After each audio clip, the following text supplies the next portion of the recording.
அன்பு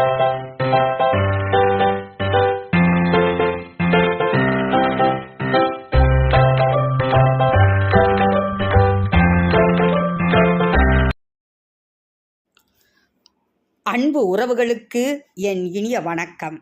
நான் உங்கள் கலை. பட்டினத்தடிகள் பற்றி அனைவரும் அறிவோம். இதோ அவர் தான் தாய் இறந்த பின் பாடிய தாயின் பெருமையை பற்றி இப்பொழுது பார்க்கலாமா? வாருங்கள். வணிகம் செய்து வந்த பெரும் செல்வந்தரான பட்டினத்தடிகள் அனைத்தையும் துறந்து துறவியாகி ஊராக திரிந்து கொண்டிருந்த காலத்தில் அவருடைய அன்னையார் மரணமடைந்தார் என்ற செய்தியை கேட்டு தாயாரின் ஈமச் சடங்கை நான் எங்கிருந்தாலும் வந்து செய்வேன் என்று கூறியபடி சரியான நேரத்தில் சுடுகாட்டிற்கு வந்து சேர்ந்தார். அப்போது அவர் பாடிய பாடல்கள் கேட்போர் கண்களில் கண்ணீரை பெருக்கெடுத்து ஓடச் செய்யும். இதோ, தாயே, என்னை 10 மாதங்கள் வயிற்றில் சுமந்து தன் உடலெல்லாம் வருந்தி பெற்றெடுத்தாய்.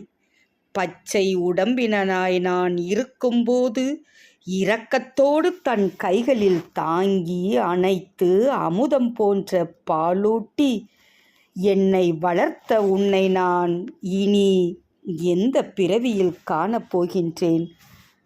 தாயே, இனி எந்த பிறவியில் காணப்போகின்றேன்? பிள்ளை வரம் வேண்டி தவம் இருந்து கருவுற்று 300 நாட்கள் தன் வயிற்றில் என்னை சுமந்தாய். நான் ஆரோக்கியமாக பிறக்க வேண்டும் என்று இரவு பகலாக இறைவனை வழிபட்டாய். வயிற்றில் நான் வளர வளர என் சுமையை தாங்கினாய்.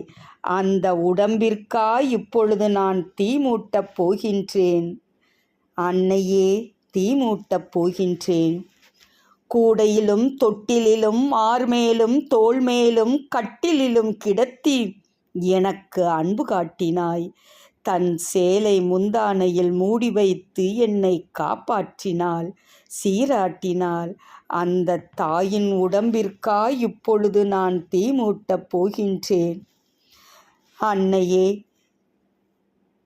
நொந்து சுமந்து என்னை நீ பெற்றெடுத்தாய். எனக்கு நோகாதவாறு உன் கைகளில் என்னை தாங்கி தாய்ப்பால் ஊட்டி வளர்த்தாய். இரவு பகலாய் தன் கைகளிலே என்னை தாங்கி திரிந்து வளர்த்தாய். அந்த தாயின் உடம்பிற்காய் இப்பொழுது நான் தீமூட்டப் போகின்றேன். தேனே, அமிர்தமே, செல்வத் திரவியமே, பூமானே என்றெல்லாம் என்னை அழைத்த என் தாயின் வாய்க்கு ருசியான உணவும் பால் பழமும் உண்ணக் கொடுத்து மகிழாமல் இறுதியாக வாய்க்கு அரிசி கொடுக்கும் நிலை வந்துவிட்டதே இறைவா, நான் என் செய்வேன்?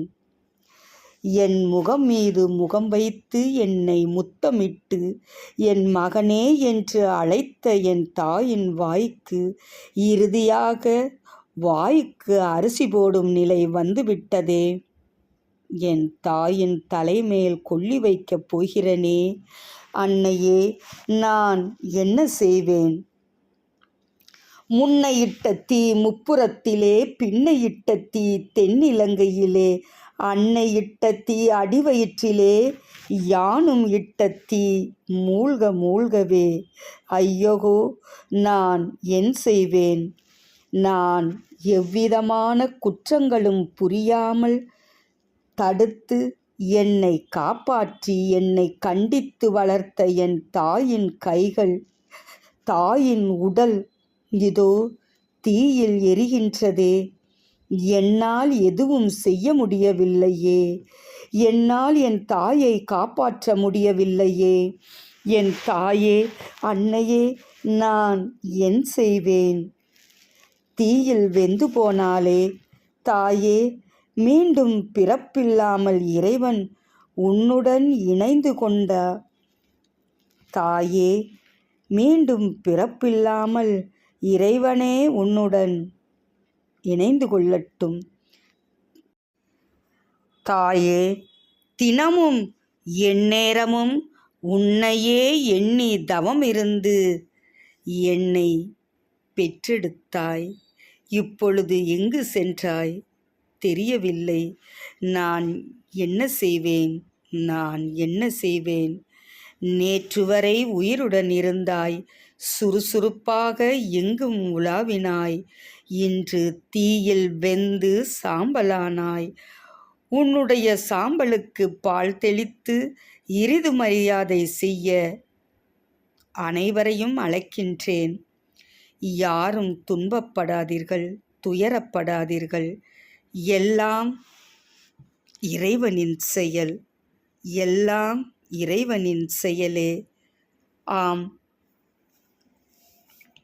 நாமும் இதைப்போல் ஒவ்வொருவரும் தாயினுடைய நினைவை மனதில் நிறுத்தி நம்மை வளர்த்த அந்த தாய்க்கு மரியாதை செய்வோம். உயிருடன் இருக்கும்போதே நன்கு கவனித்து கொள்வோம்.